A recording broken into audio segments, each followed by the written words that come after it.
وہاں ایک سوال کرنے والے نے سوال پوچھا بعذاب واقع، اس عذاب کے بارے میں جو واقع ہو کے رہے گا۔ نبی صلی اللہ علیہ وسلم جب یہ بتاتے کہ یہ دنیا ختم ہوگی، یہ تو سب مانتے ہیں دنیا ختم ہوگی، لیکن اس کے بعد تمہیں اللہ کے سامنے حساب و کتاب بھی دینا ہے۔ اگر برا کرو گے تو اس کا عذاب آئے گا، اچھا کرو گے تو اس کا اچھا بدلہ ملے گا۔ تو مشرکین اور کافر لوگ کیا کہتے، بھائی جو عذاب آئے گا تو ابھی لے آؤ، آپ جو عذاب آئے گا وہ ابھی لے آؤ۔ ایک اعتراض تو یہ کیا کرتے تھے، لِمَ تَسْتَعْجِلُونَ السَّيِّئَةَ بِالْحَسَنَةِ، پیغمبر کہتے تھے کہ تم بجائے اس کے کہ توبہ کرو اور اپنے گناہوں کو معاف کرواؤ، تم توبہ کے بجائے عذاب میں جلدی کیوں کرتے ہو؟ ایک ان کا مطالبہ یہ ہوتا تھا کہ بھائی ابھی آ جائے نا عذاب۔ تو نبی صلی اللہ علیہ وسلم جب یہ بتاتے کہ ایک ٹائم ہے، متعین ہے، قیامت ایک وقت پہ آئے گی، وہ تمہاری مرضی پہ نہیں آئے گی، تو اگلا ان کا سوال ہوتا تھا پھر وہ کب آئے گی، اس کا ٹائم بتائیں آپ ہمیں۔ دیکھو کچھ چیزیں ایسی ہوتی ہیں جن کا دلیل سے کوئی تعلق نہیں ہوتا، دلیل سے کوئی تعلق نہیں ہوتا۔ میں بار بار ایک موضوع کو بیان کرتا رہتا ہوں اکثر، کہ جو شخص بھی کوئی دعویٰ کرتا ہے نا، اس کے ذمہ دلیل پیش کرنا ہوتا ہے۔ سامنے والا جس قسم کی دلیل کا مطالبہ کر رہا ہے، یہ اس کے ذمہ پیش کرنا نہیں ہوتا۔ سمجھ میں آ رہی ہے بات؟ دلیل کسے کہتے ہیں؟ کسی شے کا ایسا ہونا کہ اس کے تصور سے کسی دوسری چیز کا تصور لازم آئے، اس کو دلیل کہتے ہیں۔ مثال کے طور پر آپ کو دھوپ نظر آ رہی ہے، آپ جب دھوپ کا تصور کریں گے، لازمی طور پر سورج کا تصور آئے گا کہ نہیں آئے گا؟ یہ ہو سکتا ہے کہ دھوپ کا تصور آ رہا ہو اور آپ سورج کی نفی کر رہے ہو، ابے ایکو کر دیا، پہلے ٹھیک تھا یار۔ تو یہ ہو سکتا ہے؟ نہیں ہو سکتا نا۔ تو ہم کہیں گے یہ دھوپ دلیل ہے اس بات کی کہ سورج موجود ہے۔ اگلا کہتا ہے کہ نہیں، کوئی اور دلیل دے بھائی، میں یہ والی دلیل نہیں مانوں گا، کوئی اور دلیل دے۔ چار آدمی گواہی دیں کہ سورج موجود ہے تو میں مان لوں گا، اور چار بھی غفار، ستار، وسیم اور کلیم ہونے چاہیے۔ وہ غفار، ستار، وسیم، کلیم اس کے اپنے مامے ہیں، چاچے ہیں، وہ دے ہی نہیں رہے، وہ بیان ہی نہیں دے رہے۔ تو اگلا کہہ رہا ہے کہ نہیں جی، یہ چاروں جب تک گواہی نہیں دیں گے نا، میں نہیں مانوں گا کہ سورج نکلا ہوا ہے۔ تو جو بے وقوف لوگ ہیں نا، وہ آپ پہ دباؤ ڈالیں گے، بولیں گے تو ان چار سے نکلوا لے، زبان سے، چار سے زبان سے نکلوا لے کہ سورج موجود ہے، دیکھ اس نے کہا ہے کہ یہ چاروں گواہی دیں گے تو میں مان جاؤں گا۔ اگر آپ بے وقوف ہوگے تو چاروں سے زبان سے نکلوانے کی فکر میں لگ جاؤ گے، آپ ٹائم ضائع کرنے لگ جاؤ گے۔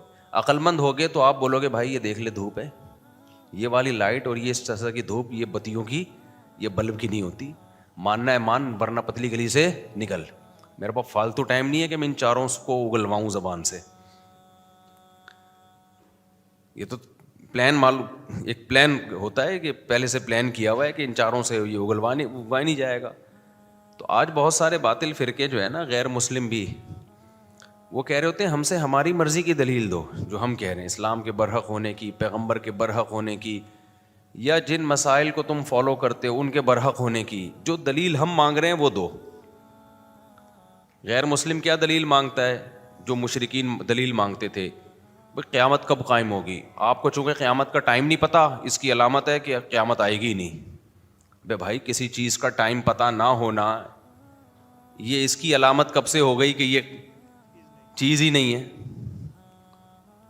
ایسا ممکن ہے ایک چیز نے ہونا ہو لیکن ہمیں اس کا وقت معلوم نہ ہو۔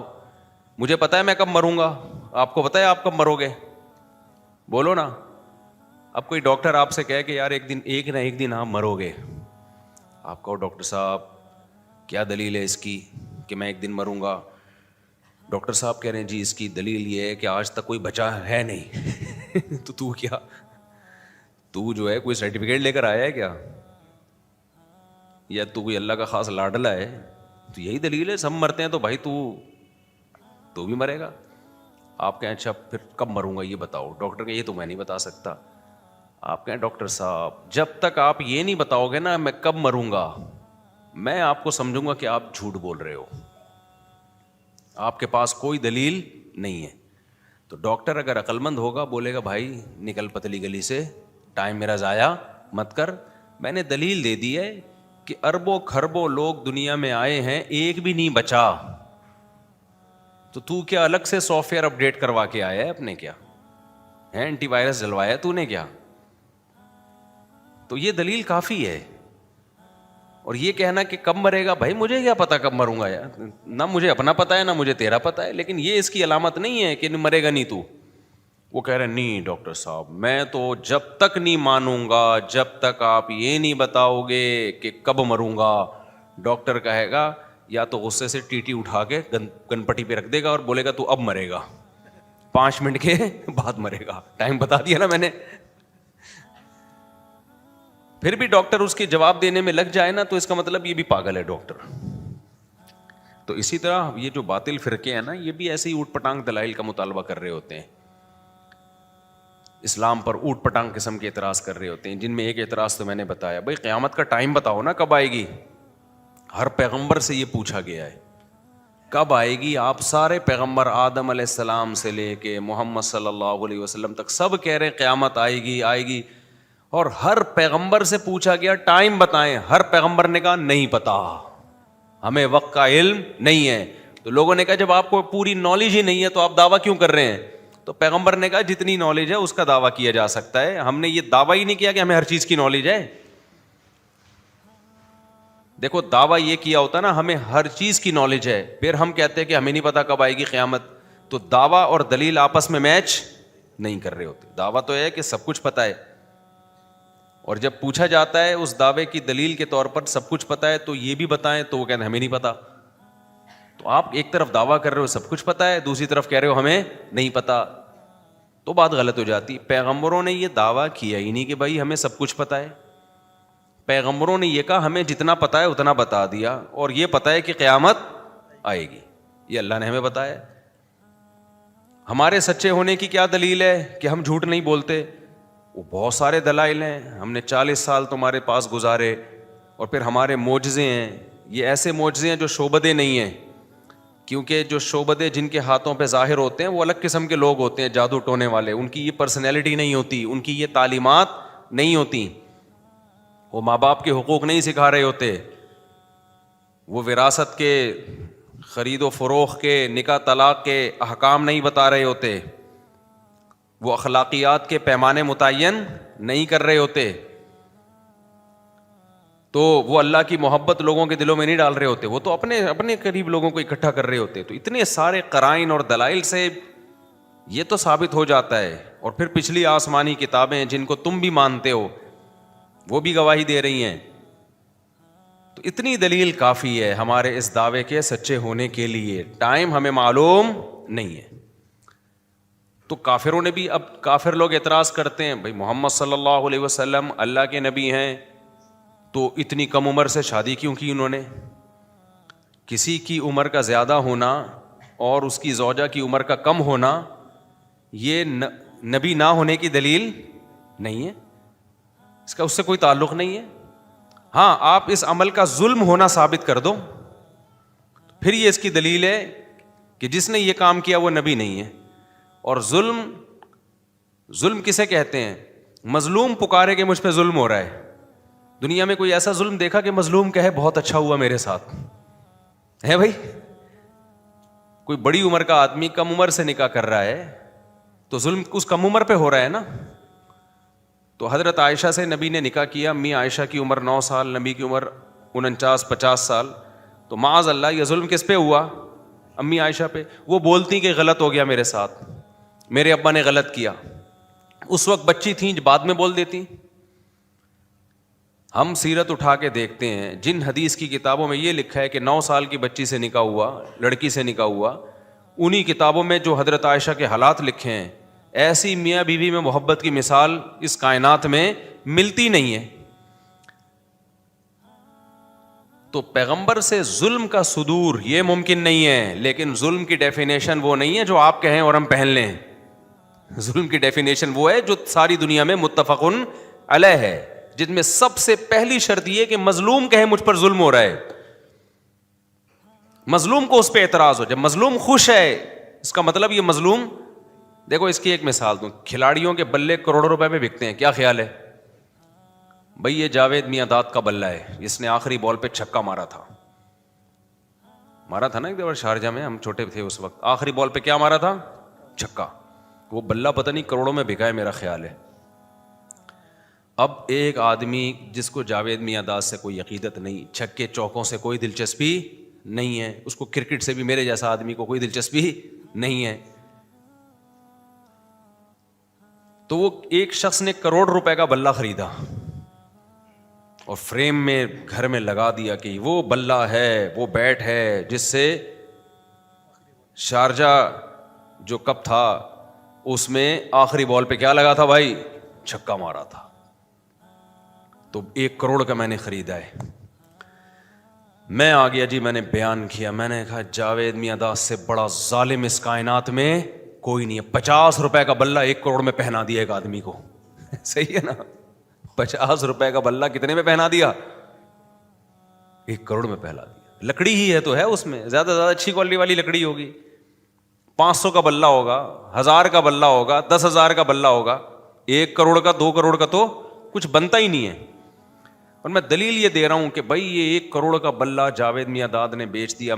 یہ ظلم کیا اس مظلوم کے اوپر، اس بندے کے اوپر، اتنی سی چیز کو اتنا مہنگا کر کے بیچ دیا. دلیل میں یہ دے رہا ہوں کہ آج تک بلے اللہ بلے اس قیمت پہ کبھی بکے نہیں ہیں. یہ تو میاں داد کے بلے کی وجہ سے میاں داد کی بلے بلے ہو گئی ہے. میں یہ کہنا شروع کر دیا میاں داد کے تو مزے ہو گئے، اس کے تو بلے کی وجہ سے بلے بلے ہو گئی. لوگ کہہ رہے ہیں بھائی کیسے ظلم ہو گیا. میں مثال دے رہا ہوں بھائی، دیکھو یہ بھی بلہ ہے، مارکیٹ میں قیمت پوچھو، لوگ کہہ رہے ہیں 4,000، کوئی کہہ رہا ہے 5,000. یار 1 کروڑ اور 4,000 میں فرق کیا؟ اندھے ہو کیا تم؟ عقیدت کی اینک لگائی ہوئی ہے تم نے. میں جتنی مرضی تقریریں کروں، عقل مند کہے گا بھائی جس پہ ظلم ہوا ہے ذرا اس سے جا کے انٹرویو لیتے ہیں. میں نا جاوید میاں داد کے خلاف تقریریں کر رہا ہوں، یہ ظالم ہے، اس نے اپنا بلہ 1 کروڑ میں پہنا دیا، یہ کر دیا، وہ کر دیا. میں گیا، ہم انٹرویو لینے والے مظلوم کے گھر پہنچ گئے. سر یہ آپ کو پہنایا گیا ہے؟ پہنانا سمجھتے ہیں نا کراچی کی اصطلاح. میں اتوار بازار گیا تھا، بکری پہنانا پہن کے آنے لگا تھا، شکر ہے کسی نے بتا دیا کہ یہ ٹھیک بکری نہیں ہے. خیر، تو میں گیا، میں نے کہا بھائی یہ آپ کے ساتھ بہت زیادتی ہوئی ہے یار. یہ دیکھو یہ بلہ میں لے کر آیا ہوں، 100 روپے کا ہے، یہ 5,000 کا ہے یا 10,000 کا ہے، اسی جیسا ہے، اتنا ہی بڑا سائز ہے. جاوید میاں داد نے آپ کے ساتھ بہت ظلم کیا، 1 کروڑ کا پہنا دیا. تو مظلوم کہہ رہے بھائی جان آپ کون ہو، کہاں سے آئے ہو؟ ٹھیک ہے نا، یہ میں نے مجھے پہنایا نہیں گیا ہے، اپنی شوق سے اپنی مرضی سے میں نے خریدا ہے، اور میرے لیے 1 کروڑ 2 کروڑ کی کوئی حیثیت نہیں ہے. اور 30 کروڑ تو ابھی لگ رہے ہیں اس کے، میں دے نہیں رہا کیونکہ تاریخی بلہ ہے، ہماری نسلوں میں چلے گا. تو کیس فوراً خارج ہو جانا چاہیے نا ایسے موقع پہ. میں کہوں یار جب یہ خوش ہے، یا تو یہ بیوقوف بنا، وہ میاں داد کا بلہ ہی نہیں تھا، وہ کوئی اور بلہ تھا، میاں داد کا کہہ کے اس کو پہنا دیا. لیکن بلہ بھی میاں داد کا ہے اور اس کو بھی یقین ہے کہ اسی کا بلہ ہے. چلو اس وقت اگر اس کے ساتھ دھوکا ہوا تھا تو اب اس کو کانفیڈنس ہے کہ بھائی نہیں بالکل وہی بلہ ہے. تو میں کیا کہوں گا بھائی عقیدت کی بات ہے یار، آپ کو اگر اسی سے عقیدت ہے تو اس میں کوئی حرج نہیں ہے. اور پھر وہ اگلا یہ بھی کہتا ہے کہ یار میاں داد کے لیے 1 کروڑ 2 کروڑ کی کوئی ویلیو نہیں ہے، اس کو تو یہ 1 کروڑ 2 کروڑ کی اس کی نظر میں کوئی ویلیو نہیں ہے، وہ تو ویسے ہی کما لے اتنے پیسے، 2-4 چھکے اور لگائے گا تو 8-10 کروڑ ویسے ہی کما لے گا. وہ کھلاڑی کے پاس تو بہت پیسہ ہوتا ہے نا، تو یہ اس کا مجھ پر احسان ہے کہ مجھے بیچ دیا اس نے، ورنہ کسٹمر تو بہت تھے. یہی بات ہے بھائی، یہ جو کہتے ہیں ظلم کیا ظلم کیا، سیدہ عائشہ سے پوچھو کیا آپ پہ ظلم ہوا؟ وہ کہیں گی بھائی پیغمبر کے پاس رشتوں کی کمی نہیں تھی، پیغمبر ہیں، جو ان کو پیغمبر مان رہے ہیں ان کے لیے تو بڑی ویلیو ہے. جیسے جو کرکٹ کو کرکٹ مانتا ہے اور اس میں دلچسپی لیتا ہے, اس کے لیے تو 1 کروڑ بھی سستے ہیں. میرے جیسے کے لیے 50 روپے میں بھی اس کی کوئی ویلیو نہیں ہے, میرے جیسے کے لیے نہیں ہے. تو جو پیغمبر کو پیغمبر مانتے ہیں, امی عائشہ تو مانتی تھی یہ اللہ کے پیغمبر ہیں, ابو بکر تو مانتے تھے یہ اللہ کے پیغمبر ہیں, ان کے لیے تو بھائی پیغمبر کا احسان ہے کہ امی عائشہ سے نکاح کیا انہوں نے. آپ کے لیے رشتوں کی کمی بولو نہیں تھی. آپ کے لیے کون سی کمی تھی رشتوں کی؟ یہ تو ان کا نبی کا احسان ہے. لیکن جو پیغمبر کو پیغمبر نہیں مانتے وہ بولتے رہیں گے ظلم ہو گیا, یہ ہو گیا, فلانا ہو گیا, ڈمکانا ہو گیا. تو بھائی آپ جس سب سے دنیا میں ایک اصول ہے کہ جس پہ ظلم ہوتا ہے وہ مظلوم مانے کہ مجھ پہ ظلم ہوا ہے. اگر مظلوم ہی نہ مان رہا ہو, وہی کیس کرنے کے لیے تیار نہ ہو, تو دنیا کی کوئی کورٹ بھی اس کیس کو لینے کے لیے تیار نہیں ہوتی. آپ عدالت چلے گئے, آپ نے وکیل ہائر کیا, کیس کیا کہ وسیم نے غفار کے 1 کروڑ روپے چرائے ہیں. وسیم نے کیا کیا؟ غفار کے 1 کروڑ روپے چرائے ہیں. عدالت بلائے گی آپ کو, آپ وسیم ہیں کہ نہیں؟ میں وسیم تو نہیں ہوں. آپ اس کے ماموں ہو؟ نہیں بھائی میں اس کا ماموں بھی نہیں ہوں. تو وسیم نے آپ کو نمائندہ بنایا ہے؟ نہیں بھائی نمائندہ نہیں بنایا. وسیم تو وہ دوسرے محلے میں رہتا ہے, میں اس محلے میں رہتا ہوں. عدالت کہے گی تو جس کے چرائے ہیں وہ آئے نا. کیا خیال ہے بھائی؟ اب آپ گئے وسیم کے پاس, نہیں سوری غفار کے چرائے تھے نا, کس کے چرائے تھے؟ غفار کے چرائے تھے. آپ غفار کے پاس گئے, یار تمہارے پیسے وسیم نے چرائے ہیں, میں کورٹ میں کیس کر رہا ہوں, کورٹ کیس کو نکال رہی ہے. بولی غفار خود آئے نا. تو غفار کہے جب میرے پیسے وسیم نے چرائے ہیں, میں نہیں جا رہا, تو کیوں میری طرف سے بلا وجہ کا نمائندہ بناؤں؟ میں جانوں اور کون جانے؟ وسیم جانے. تو چھوڑ دے تو مجھے اپنے حال پہ. تو دنیا کی کوئی کورٹ بھی جس پہ ظلم ہوا ہے وہ اگر کیس نہ کرے تو الا یہ کہ ریاست کے خلاف کوئی کام کیا ہو, پھر اس میں ریاست وکیل متعین کرتی ہے کسی کو. دنیا میں کوئی کورٹ بھی ایسا کیس کو نہیں لیتی. تو یہ کیسا کیس ہے غیر مسلموں کا یار, کہ ہم تمہاری کورٹ میں اپنا کیس لے کر جائیں کہ تم سید الانبیاء پہ الزام لگاؤ کہ انہوں نے 9 عمر بچی سے نکاح کیا, کم عمر سے, اور ان پہ ظلم ہوا, زیادتی ہوئی, اور جس پہ ہوا ہے وہ کیس کرنے کے لیے تیار نہیں ہے, وہ فخر کر رہی ہیں. تو اس کا مطلب تمہارا ہیڈک ہے ہی نہیں, یہ ان کا آپس کا معاملہ ہے. یہاں یہ مسئلہ بھی حل ہو گیا کہ لوگ آج کل بہت اعتراض کرتے ہیں, اتنی بڑی عمر کے آدمی نے اتنی چھوٹی لڑکی سے شادی کی, بہت آ رہا ہے آج کل نا. تو وہی کر لی, وہ جانے, وہ آپس کے ان کا معاملہ ہے یار, تمہیں کیا تکلیف ہو رہی ہے؟ بیوقوف بنا کے کیے پھر غلط کیا, اگر بیوقوف نہیں بنایا تو وہ جانے, تم دعا کرو اللہ سیٹ ویٹ بنا دے تمہارا بھی. کوئی کیا خیال ہے بھائی اس میں؟ کوئی جل گیا, کسی نے دعا دی, لکھا ہوتا ہے نا رکشے کے پیچھے, رکشوں کے پیچھے جو لکھا ہوتا ہے غور سے پڑھا کریں. بڑی بڑی خاندانی باتیں لکھی ہوتی ہیں ٹرکوں کے پیچھے اور رکشوں کے پیچھے. وہ باتیں جو جاوید چودھری سے آپ نہیں سنو گے ٹرک کے پیچھے مل جائے گی آپ کو. جو مبشر لقمان اور حسن نثار اور ایسے ایسے صحافیوں سے آپ نہیں سنو گے, وہ آپ کو ٹرک کے پیچھے لکھی ہوئی مل جائیں گی. بڑی موٹیویشن ملتی ہے ان باتوں سے, سمجھ رہے ہو نا. کوئی جل گیا, کسی نے دعا دی, تو دعا دینے والا جلتا نہیں ہے اور برکت ہو جاتی ہے. جلنے والے کیا ہوتے ہیں؟ سوکھتے چلے جاتے ہیں.